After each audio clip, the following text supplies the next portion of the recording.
आज हम रासायनिक अभिक्रियाओं के गणितीय लक्षण सर्वप्रथम हम शून्य कोटि की अभिक्रियाओं के बारे में अध्ययन करेंगे।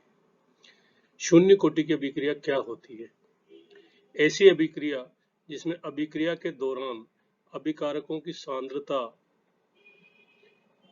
स्थिर रहती है, अर्थात अभिक्रिया का वेग उसके क्रियाकारकों की सांद्रता के शून्यवें घातांक पर निर्भर करता है।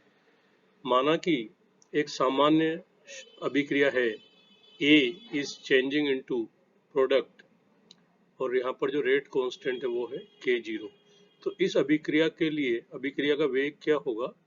Rate is equal to A raise to the power 0, क्योंकि हम ये मान रहे हैं कि इस अभिक्रिया की कोटि क्या है?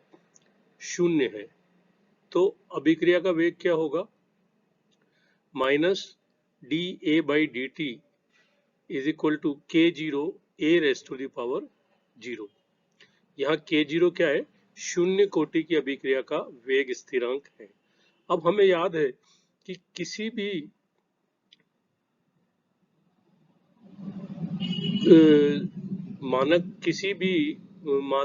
मात्रा जिसके ऊपर की शून्य घातांक हो उसका मान क्या हो जाएगा? 1। A raise to the power 0 will be equal to 1। अतः minus dA/dt will be equal to K0। अभिक्रिया के वेग को हम dx/dt भी लिखते हैं। dx/dt will be equal to K0। यहाँ पर dx क्या है? सांद्रता में परिवर्तन है। कितने समय में? dt समय में। तो यह जो समीकरण है वह शून्य कोटि की अभिक्रिया के लिए डिफरेंशियल रेट इक्वेशन कहलाती है, अर्थात dx/dt is equal to K0 यह शून्य कोटि की अभिक्रिया के लिए अवकलन समीकरण है और इसमें सांद्रता का कोई पद नहीं है। अतः यह बता रही है कि यह अभिक्रिया का वेग अभिकारक की सांद्रता पर निर्भर नहीं करता।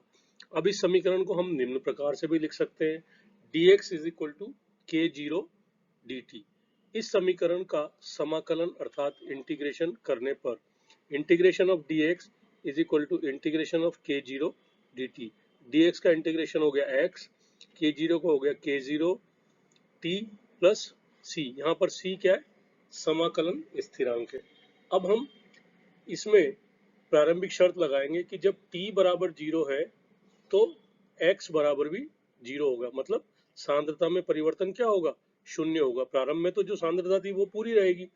तो अब t बराबर 0 और x बराबर 0 उक्त समीकरण में रखने पर क्या होगा कि K0 भी यहाँ 0 हो जाएगा। K0 इंटू 0 प्लस c, अर्थात जो समाकलन स्थिरांक है c उसका मान क्या आ गया? शून्य आ गया। अब समाकलन स्थिरांक का मान शून्य रखने पर क्या हो जाएगा? x is equal to K0 t और K0 which be equal to x upon t। यह जो है शून्य कोटि की समीकरण के लिए समाकलित वेग समीकरण कहलाती है। इस समीकरण से यह भी पता लगता है कि x is directly proportional to, इस समीकरण से यह भी पता लगता है कि x is directly proportional to t, अर्थात समय के साथ साथ उत्पाद की सांद्रता बढ़ती जाती है।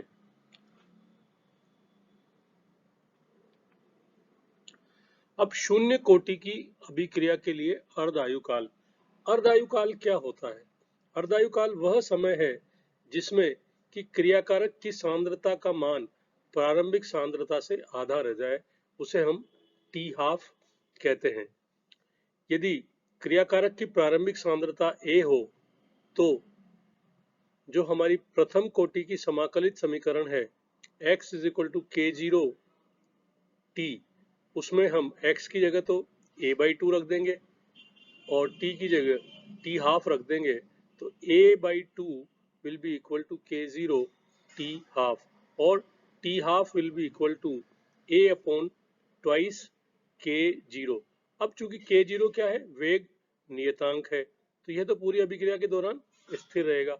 अतः t half is proportional to A, अर्थात शून्य कोटि की अभिक्रिया का अर्धायुकाल क्रियाकारक की प्रारंभिक सांद्रता के समानुपाती होता है।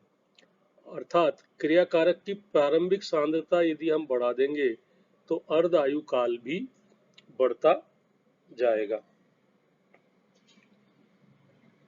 अब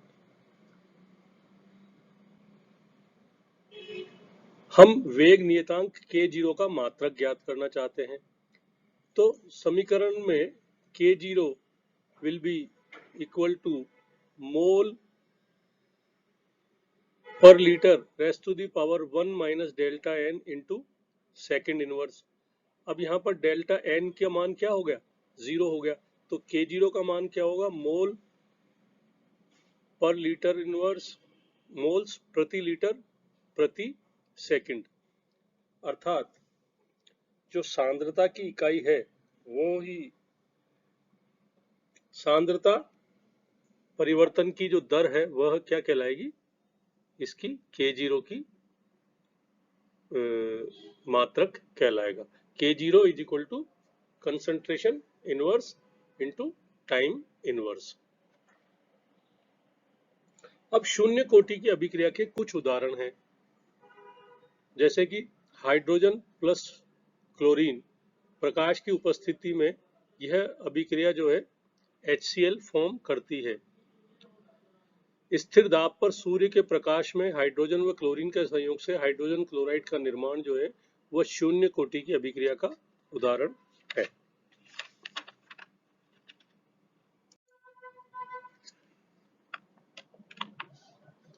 इसी प्रकार से हम शून्य कोटि की अभिक्रियाओं के अन्य उदाहरण भी ले सकते हैं।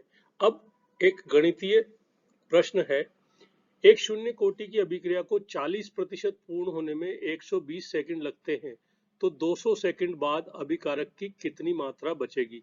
हमें याद है कि शून्य कोटि का वेग समीकरण क्या है, x is equal to k0t।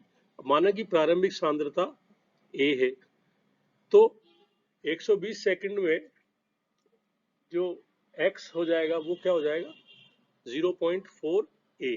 अब हम यहाँ पर मान रख देंगे k0 is equal to 0.4 a upon 120। इसको हम एक समीकरण का रूप दे सकते हैं, माना कि ये समीकरण फर्स्ट है। अब हमसे क्या पूछा जा रहा है कि 200 सेकंड बाद अभिकारक की कितनी मात्रा बचेगी। तो हम k0 तो वेग नियतांक है, अब x डैश यानी कि जो अभिकारक की जो मात्रा बची है वो हमें ज्ञात करनी है, और t क्या है, 200 है। अब इन दोनों समीकरणों की हम तुलना कर लेंगे। x dash upon 200 is equal to 0.4 a upon 120। तो x a का मान जो क्या हो जाएगा वो 2/3, x डैश का मान क्या हो जाएगा 2/3 a। अब अभिकारक की प्रारंभिक सांद्रता क्या थी, a थी। अब a में से 2/3 a घट गई, तो अर्थात यानी कि 1/3 a ही बचा ना। हमें क्या निकालना था, कितनी मात्रा बचेगी, अर्थात 1/3 a, अर्थात 33.33% of the original concentration of the reactant will be remained after 200 second. ये आपका आंसर हो गया। एक और गणितीय प्रश्न है, एक अभिक्रिया 100 मिनट में 50% पूर्ण होती है। यदि अभिक्रिया शून्य कोटि की होगी तो 200 मिनट बाद क्रियाकारक की कितनी मात्रा बचेगी। अब शून्य कोटि की अभिक्रिया के लिए हमें मालूम है कि k0 बराबर x/t, प्रारंभिक सांद्रता